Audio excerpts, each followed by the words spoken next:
All right, with New Year's Eve preparations in the final stages, the NYPD is readying for the potential threat of Tren de Aragua today and into 2025.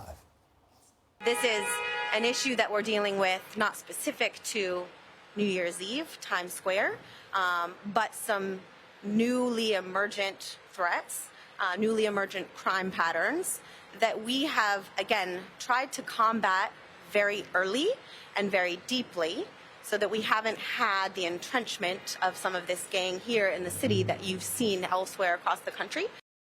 Yeah, this comes as NYPD data shows that a record number of officers were injured by violent suspects this year. That's up 13% from last year. Joining us now is former head of counterterrorism operations for the NYPD and Fox News contributor Paul Mauro. Good morning, Paul. Thanks for joining us.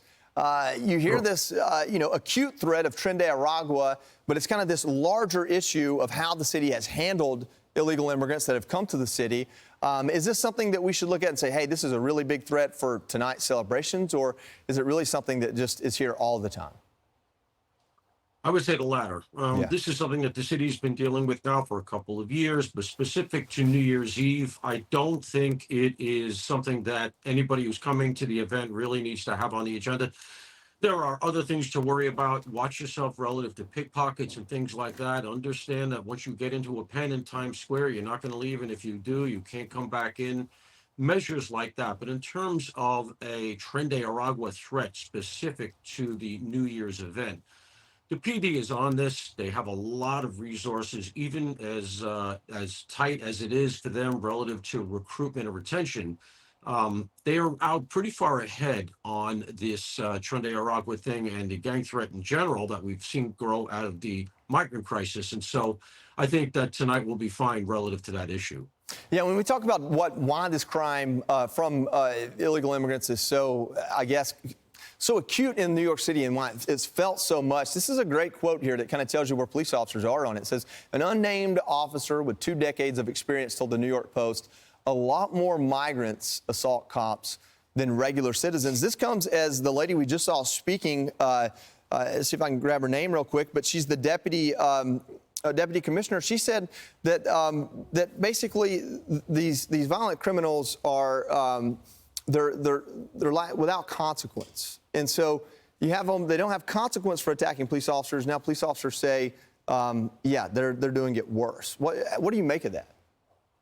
Yeah, I mean, a lot of the migrants, particularly the gangbangers, they come from some really rough terrain. Remember that Tren de Aragua specifically is a prison gang, and a Venezuelan prison gang is a crew that is used to doing battle with the police in Venezuela.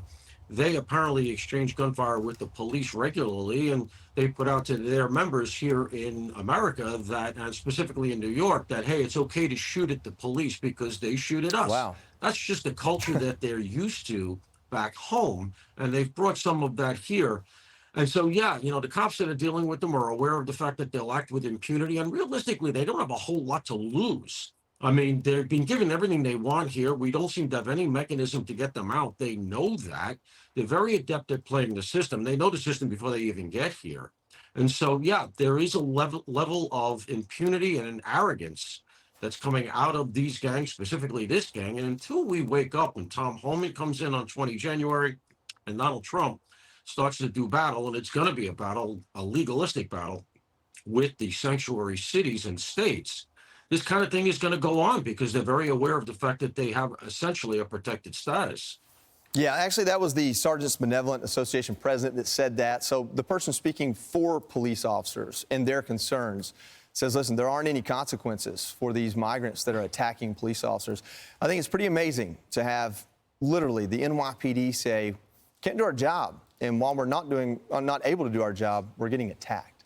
Paul Mauro, you know that. Thank you for continuing to cover it and come on about it. We appreciate your service to the city. Thank you, John. Yes, sir. I'm Steve Ducey. I'm Brian Kilmeade. And I'm Ainsley Earhart. And click here to subscribe to the Fox News YouTube page to catch our hottest interviews and most compelling analysis.